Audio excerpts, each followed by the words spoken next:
અનુસૂચિત જનજાતિના ઉચ્ચ અભ્યાસ કરતા તમામ વિદ્યાર્થીઓને હું અભિનંદન આપું છું.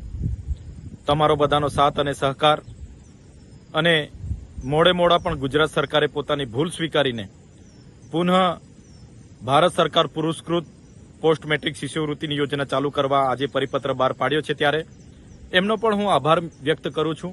મોડા પણ આપણા આદિજાતિ અને શિક્ષણ મંત્રી અને ભારતીય જનતા પાર્ટીની સરકારે પોતાની ભૂલ સ્વીકારીને આ પરિપત્ર બહાર પાડ્યું છે, ત્યારે એમને પણ હું વિનમ્રતાથી સ્વીકારું છું.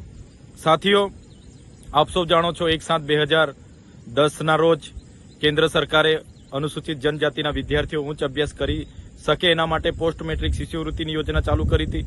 એમાં કેન્દ્ર સરકાર 75% અને રાજ્ય સરકાર 25%નો હિસ્સો આપીને આદિજાતિના વિદ્યાર્થીઓને ભણાવવામાં મદદરૂપ બનતા હતા.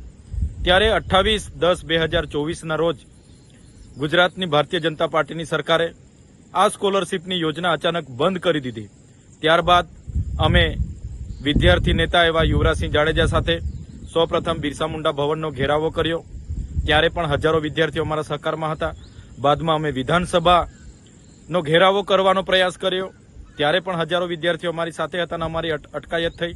બાદમાં અમે વિધાનસભાના સન્માન્ય ગૃહમાં પણ આ યોજના પુનઃ ચાલુ થાય એના માટે ઉગ્ર અમે રજૂઆતો કરી.